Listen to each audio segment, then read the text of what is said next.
En el día de hoy deseo leer para ustedes el 10º de los 12 cuentos peregrinos. Lleva por título El verano feliz de la señora Forbes. Por la tarde, de regreso a casa, encontramos una enorme serpiente de mar clavada por el cuello en el marco de la puerta, y era negra y fosforescente, y parecía un maleficio de gitanos, con los ojos todavía vivos y con los dientes de serrucho en las mandíbulas despernancadas. Yo andaba entonces por los 9 años y sentí un terror tan intenso ante aquella aparición de delirio que se me cerró la voz. Pero mi hermano, que era 2 años menor que yo, soltó los tanques de oxígeno, las máscaras y las aletas de nadar y salió huyendo con un grito de espanto. La señora Forbes lo oyó desde la tortuosa escalera de piedras que trepaba por los arrecifes desde el embarcadero hasta la casa, y nos alcanzó, acesante y lívida, pero le bastó con ver al animal crucificado en la puerta para comprender la causa de nuestro horror. Ella solía decir que cuando dos niños están juntos, ambos son culpables de lo que cada uno hace por separado, de modo que nos reprendió a ambos por los gritos de mi hermano y nos siguió recriminando nuestra falta de dominio. Habló en alemán y no en inglés, como lo establecía su contrato de institutriz, tal vez porque también ella estaba asustada y se resistía a admitirlo. Pero tan pronto como recobró el aliento, volvió a su inglés pedregoso y a su obsesión pedagógica. Era una murena helena, así llamada porque fue un animal sagrado para los griegos antiguos, nos dijo. Oreste, el muchacho nativo que nos enseñaba a nadar en aguas profundas, apareció de pronto detrás de los arbustos de alcaparras. Llevaba la máscara de buzo en la frente, un pantalón de baño minúsculo y un cinturón de cuero con 6 cuchillos, de formas y tamaños distintos, pues no concebía otra manera de cazar debajo del agua que peleando cuerpo a cuerpo con los animales. Tenía unos 20 años, pasaba más tiempo en los fondos marinos que en la tierra firme, y él mismo parecía un animal de mar con el cuerpo siempre embadurnado de grasa de motor. Cuando lo vio por primera vez, la señora Forbes había dicho a mis padres que era imposible concebir un ser humano más hermoso. Sin embargo, su belleza no lo ponía a salvo del rigor. También, él tuvo que soportar una reprimenda en italiano por haber colgado la murena en la puerta, sin otra explicación posible que la de asustar a los niños. Luego, la señora Forbes ordenó que la esclavara con el respeto debido a una criatura mítica y nos mandó a vestirnos para la cena. Lo hicimos de inmediato y trató de no cometer un solo error, porque al cabo de 2 semanas, bajo el régimen de la señora Forbes, habíamos aprendido que nada era más difícil que vivir. Mientras nos duchábamos en el baño en penumbra, me di cuenta de que mi hermano seguía pensando en la murena. Tenía ojos de gente, me dijo. Yo estaba de acuerdo, pero le hice creer lo contrario, y conseguí cambiar de tema hasta que terminé de bañarme, pero cuando salí de la ducha me pidió que me quedara para acompañarlo. Todavía es de día, le dije. Abrí las cortinas. Era pleno agosto, y a través de la ventana se veía la ardiente llanura lunar hasta el otro lado de la isla, y el sol parado en el cielo. No es por eso, es que tengo miedo de tener miedo, dijo mi hermano. Sin embargo, cuando llegamos a la mesa, parecía tranquilo, y había hecho las cosas con tanto esmero que mereció una felicitación especial de la señora Forbes, y 2 puntos más en su buena cuenta de la semana. A mí, en cambio, me descontó 2 puntos de los 5 que ya tenía ganados, porque a última hora me dejé arrastrar por la prisa y llegué al comedor con la respiración alterada. Cada 50 puntos nos daban derecho a una doble ración de postre, pero ninguno de los dos había logrado pasar de los 15 puntos. Era una lástima, de veras, porque nunca volvimos a encontrar unos pudines más deliciosos que los de la señora Ford. Antes de empezar la cena, rezábamos de pie frente a los platos vacíos. La señora Forbes no era católica, pero su contrato estipulaba que nos hiciera rezar 6 veces al día, y había aprendido nuestras oraciones para cumplirlo. Luego nos sentábamos los tres, reprimiendo la respiración mientras ella comprobaba hasta el detalle más ínfimo de nuestra conducta, y solo cuando todo parecía perfecto hacía sonar la campanita. Entonces entraba Fulvia Flaminia, la cocinera, con la eterna sopa de fideos de aquel verano aborrecible. Al principio, cuando estábamos solos con nuestros padres, la comida era una fiesta. Fulva Flaminia nos servía cacareando en torno a la mesa, con una vocación de desorden que alegraba la vida, y al final se sentaba con nosotros y terminaba comiendo un poco de los platos de todos. Pero desde que la señora Forbes se hizo cargo de nuestro destino, nos servía en un silencio tan oscuro que podíamos oír el borboriteo de la sopa hirviendo en la marmita. Cenábamos con la espina dorsal apoyada en la espalda de la silla, masticando 10 veces con un carrillo y 10 veces con el otro, sin apartar la vista de la férrea y lánguida mujer otoñal que recitaba de memoria una lección de urbanidad. Era igual que la misa del domingo, pero sin el consuelo de la gente cantando. El día en que encontramos la murena colgada en la puerta, la señora Forbes nos habló de los deberes para con la patria. Fulva Flaminia, casi flotando en el aire enrarecido por la voz, nos sirvió después de la sopa un filete al carbón de una carne nevada con un olor exquisito. A mí, que desde entonces prefería el pescado a cualquier otra cosa de comer de la tierra o del cielo, aquel recuerdo de nuestra casa de Guacamayal me alivió el corazón, pero mi hermano rechazó el plato sin probarlo. No me gusta, dijo. La señora Forbes interrumpió la lección. No puedes saberlo, le dijo, si ni siquiera lo has probado. Dirigió a la cocinera una mirada de alerta, pero ya era demasiado tarde. La murena es el pescado más fino del mundo, hijo mío, le dijo Fulva Flaminia. Pruébalo y verás. La señora Forbes no se alteró. Nos contó con su método inclemente que la murena era un manjar de reyes en la antigüedad y que los guerreros se disputaban su hiel porque infundía un coraje sobrenatural. Luego nos repitió, como tantas veces en tan poco tiempo, que el buen gusto no es una facultad congénita, pero que tampoco se enseña a ninguna edad, sino que se impone desde la infancia. De manera que no había ninguna razón válida para no comer. Yo, que había probado la murena antes de saber lo que era, me quedé para siempre con la contradicción. Tenía un sabor terso, aunque un poco melancólico, pero la imagen de la serpiente clavada en el dintel era más apremiante que mi apetito. Mi hermano hizo un esfuerzo supremo con el primer bocado, pero no pudo soportarlo. Vomitó. Vas al baño, dijo la señora Forbes sin alterarse. Te lavas bien y vuelves a comer. Sentí una gran angustia por él, pues sabía cuánto le costaba atravesar la casa entera con las primeras sombras y permanecer solo en el baño el tiempo necesario para lavarse. Pero volvió muy pronto, con otra camisa limpia, pálido y apenas sacudido por un temblor recóndito, y resistió muy bien el examen severo de su limpieza. Entonces la señora Forbes trinchó un pedazo de la murena y dio la orden de seguir. Yo pasé un segundo bocado a duras penas. Mi hermano, en cambio, ni siquiera cogió los cubiertos. No lo voy a comer, dijo. Su determinación era tan evidente que la señora Forbes la esquivó. Está bien, pero no comerás postre. El alivio de mi hermano me infundió su valor. Crucé los cubiertos sobre el plato, tal como la señora Forbes nos enseñó que debía hacerse al terminar, y dije: Yo tampoco comeré postre. Ni verán la televisión, replicó ella. Ni veremos la televisión, dije yo. La señora Forbes puso la servilleta sobre la mesa. Los tres nos levantamos para rezar. Luego nos mandó al dormitorio con la advertencia de que debíamos dormirnos en el mismo tiempo que ella necesitaba para acabar de comer. Todos nuestros puntos buenos quedaron anulados y solo a partir de 20 volveríamos a disfrutar de sus pasteles de crema, sus tartas de vainilla, sus exquisitos bizcochos de ciruelas, como no habíamos de conocer otros en el resto de nuestras vidas. Tarde o temprano teníamos que llegar a esa ruptura. Durante un año entero habíamos esperado con ansiedad aquel verano libre en la isla de Pantelari, en el extremo meridional de Sicilia, y lo había sido en realidad durante el primer mes en que nuestros padres estuvieron con nosotros. Todavía recuerdo como un sueño la llanura solar de rocas volcánicas, el mar eterno, la casa pintada de cal viva hasta los sardineles, desde cuyas ventanas se veían las noches sin viento las aspas luminosas de los faros de África.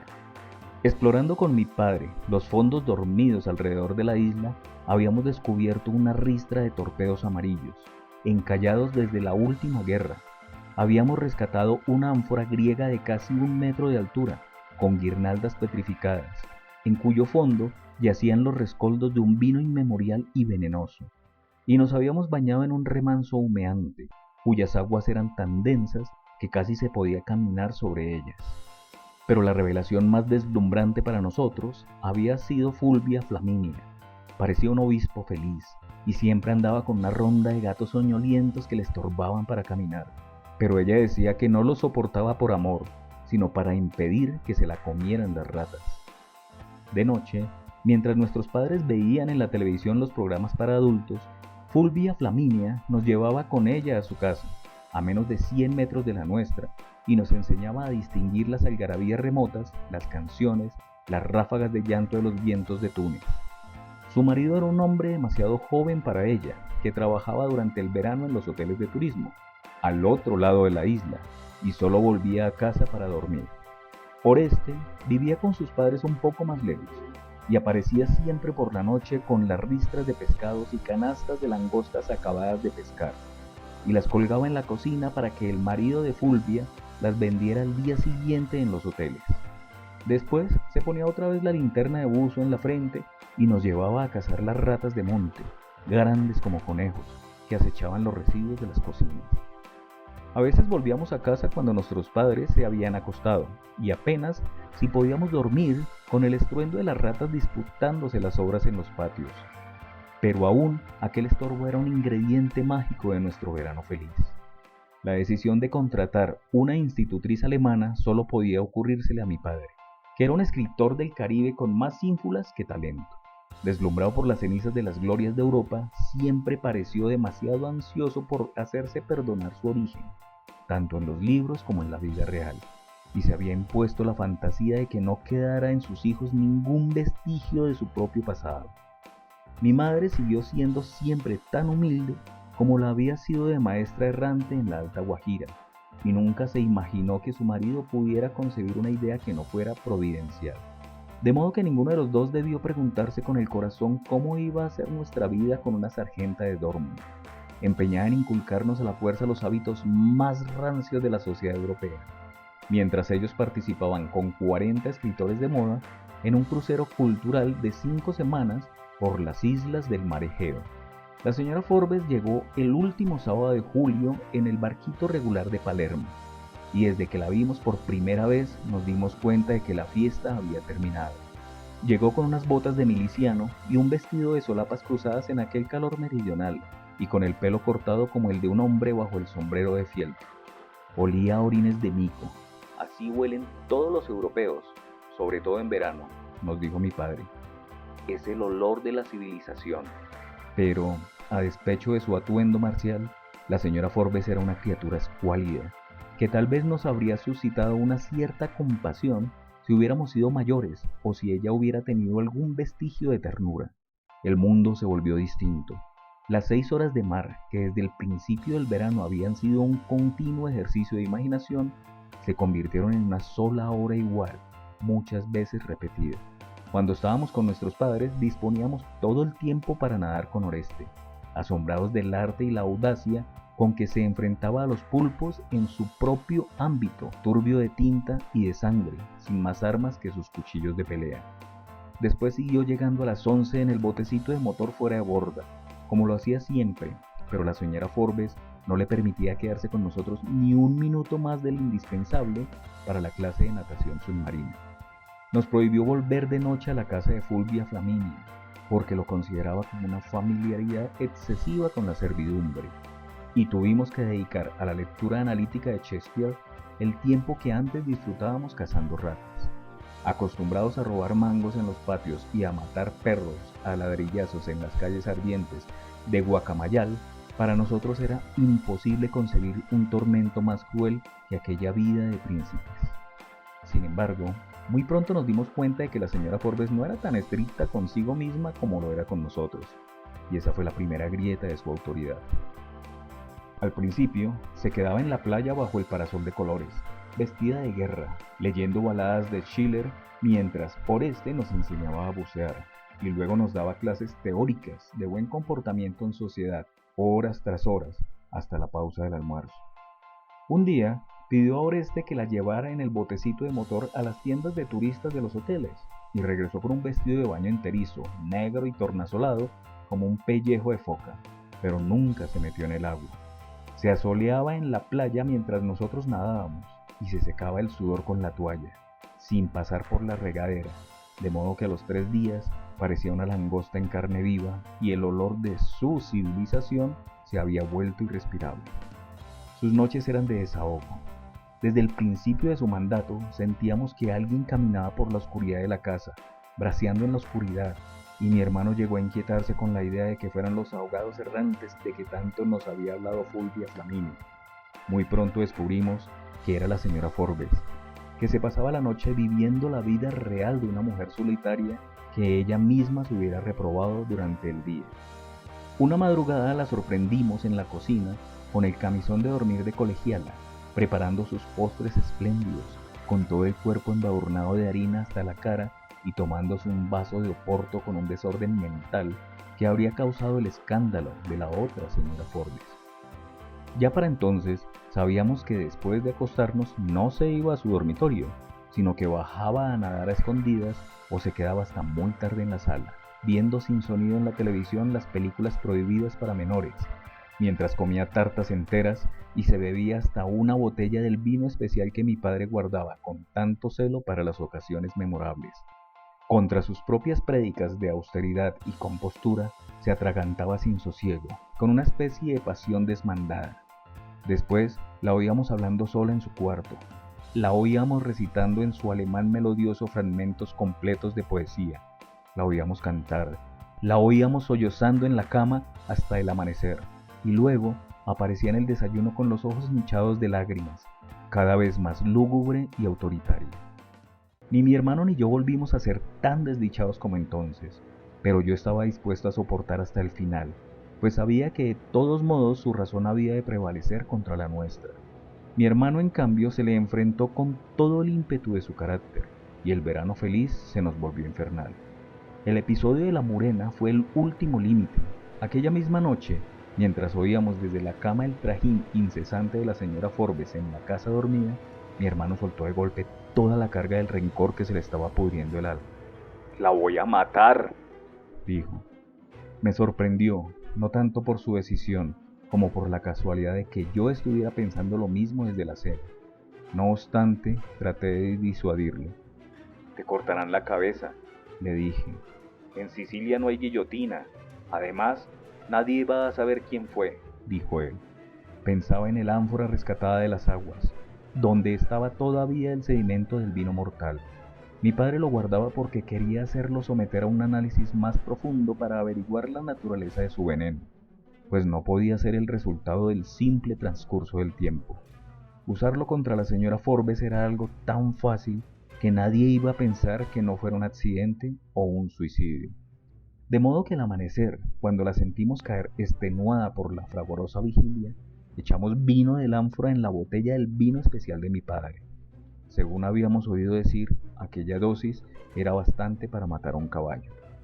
El desayuno lo tomábamos en la cocina a las 9 en punto, servido por la propia señora Forbes, con los panecillos de dulce que Fulvia Flaminia dejaba muy temprano sobre la hornilla. 2 días después de la sustitución del vino, mientras desayunábamos, mi hermano me hizo caer en la cuenta con una mirada de desencanto que la botella envenenada estaba intacta en el aparador. Eso fue un viernes, y la botella siguió intacta durante el fin de semana. Pero la noche del martes, la señora Forbes se bebió la mitad, mientras veía las películas libertinas de la televisión. Sin embargo, llegó tan puntual como siempre al desayuno del miércoles. Tenía su cara habitual de mala noche, y los ojos estaban tan ansiosos como siempre detrás de los vidrios macizos. Y se le volvieron aún más ansiosos cuando encontró en la canasta de los panecillos una carta con sellos de Alemania. La leyó mientras tomaba el café, como tantas veces nos había dicho que no se debía hacer, y en el curso de la lectura le pasaban por la cara las ráfagas de claridad que irradiaban las palabras escritas. Luego arrancó las estampillas del sobre y las puso en la canasta con los panecillos sobrantes para la colección del marido de Fulvia Flaminia. A pesar de su mala experiencia inicial, aquel día nos acompañó en la exploración de los fondos marinos, y estuvimos divagando por un mar de aguas delgadas, hasta que se nos empezó a agotar el aire de los tanques y volvimos a casa sin tomar la lección de buenas costumbres. La señora Forbes no solo estuvo de un ánimo floral durante todo el día, sino que a la hora de la cena parecía más viva que nunca. Mi hermano, por su parte, no podía soportar el desaliento. Tan pronto como recibimos la orden de empezar, apartó el plato de sopa de fideos con un gesto provocador. Estoy hasta los cojones de esta agua de lombrices, dijo él. Fue como si hubiera tirado en la mesa una granada de guerra. La señora Forbes se puso pálida. Sus labios se endurecieron hasta que empezó a disiparse el humo de la explosión, y los vidrios de sus lentes se empañaron en lágrimas. Luego se los quitó, los secó con la servilleta, y antes de levantarse, la puso sobre la mesa con la amargura de una capitulación sin gloria. Hagan lo que se les dé la gana, dijo. Yo no existo. Se encerró en su cuarto desde las 7, pero antes de la medianoche, cuando ya nos suponíamos dormidos, la vimos pasar con el camisón de colegiala y llevando para el dormitorio medio pastel de chocolate y la botella con más de 4 dedos del vino envenenado. Sentí un temblor de lástima. Pobre señora Forbes, dije. Mi hermano no respiraba en paz. Pobres nosotros si no se muere esta noche, dijo. Aquella madrugada volvió a hablar sola por un largo rato. Declamó a Schiller a grandes voces, inspirada por una locura frenética, y culminó con un grito final que ocupó todo el ámbito de la casa. Luego suspiró muchas veces hasta el fondo del alma y sucumbió con un silbido triste y continuo como el de una barca a la deriva.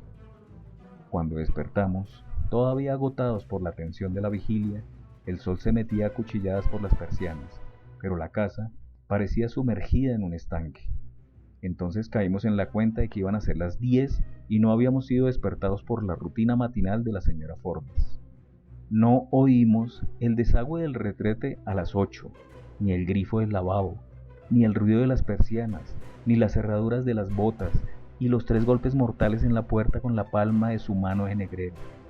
Mi hermano puso la oreja contra el muro, retuvo el aliento para percibir la mínima señal de vida en el cuarto contiguo, y al final exhaló un suspiro de liberación. Ya está. Lo único que se oye es el mar, dijo él. Preparamos nuestro desayuno poco antes de las 11 y luego bajamos a la playa con 2 cilindros para cada uno y otros 2 de repuesto, antes de que Fulvia Flaminia llegara con su ronda de gatos a hacer limpieza de la casa. Oreste estaba ya en el embarcadero destripando una dorada de 6 libras que acababa de cazar. Le dijimos que habíamos esperado a la señora Forbes hasta las 11, y en vista de que continuaba dormida, decidimos bajar solos al mar. Le contamos además que la noche anterior había sufrido una crisis de llanto en la mesa, y tal vez había dormido mal y prefirió quedarse en la cama. A Oreste no le interesó demasiado la explicación, tal como nosotros lo esperábamos, y nos acompañó a merodear poco más de 1 hora por los fondos marinos. Después nos indicó que subiéramos a almorzar, y se fue en el botecito de motor a vender la dorada en los hoteles de los turistas. Desde la escalera de piedra le dijimos adiós con la mano, haciéndole creer que nos disponíamos a subir a la casa, hasta que desapareció en la vuelta de los acantilados.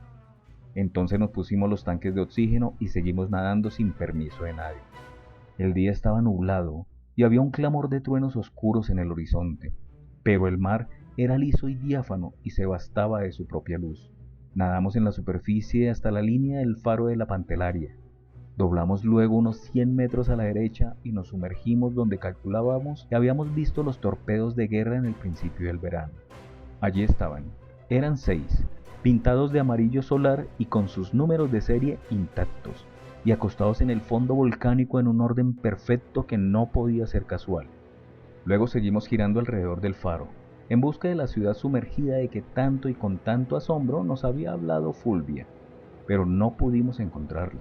Al cabo de 2 horas, convencidos de que no había nuevos misterios por descubrir, salimos a la superficie con el último sorbo de oxígeno. Se había precipitado una tormenta de verano mientras nadábamos. El mar estaba revuelto, y una muchedumbre de pájaros carniceros revoloteaba con chillidos feroces sobre el reguero de pescados moribundos en la playa. Pero la luz de la tarde parecía acabada de hacer, y la vida era buena sin la señora Forbes. Sin embargo, cuando acabamos de subir a duras penas por la escalera de los acantilados, vimos mucha gente en la casa y 2 automóviles de la policía frente a la puerta. Y entonces tuvimos conciencia por primera vez de lo que habíamos hecho. Mi hermano se puso trémulo y trató de regresar. Yo no entro, dijo. Yo, en cambio, tuve la inspiración confusa de que con solo ver el cadáver estaríamos a salvo de toda sospecha. Date tranquilo, respira hondo y piensa en solo una cosa. Nosotros no sabemos nada. Le dije. Nadie nos puso atención. Dejamos los tanques, las máscaras y las aletas en el portal y entramos por la galería lateral, donde estaban dos hombres fumando sentados en el suelo junto a una camilla de campaña. Entonces nos dimos cuenta de que había una ambulancia en la puerta posterior y varios militares armados de rifles. En la sala, las mujeres del vecindario rezaban en dialecto sentadas en las sillas que habían sido puestas contra la pared, y sus hombres estaban amontonados en el patio hablando de cualquier cosa que no tenía nada que ver con la muerte.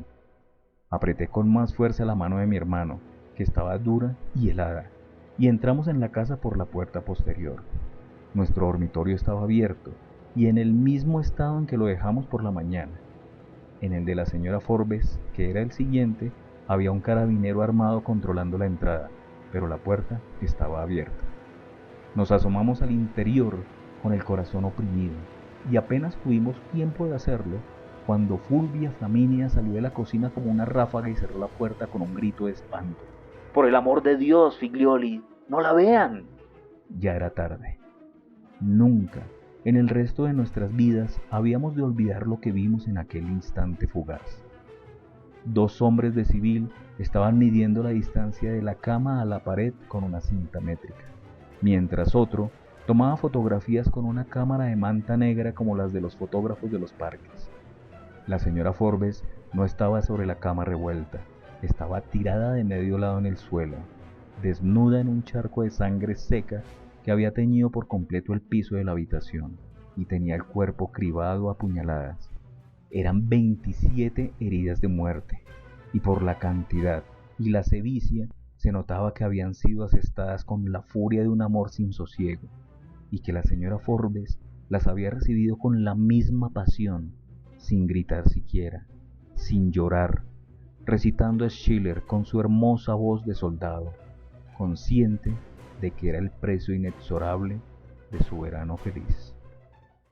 Año 1976.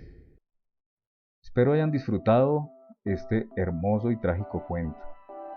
Para nuestra próxima ocasión, el 11º de los 12 cuentos peregrinos.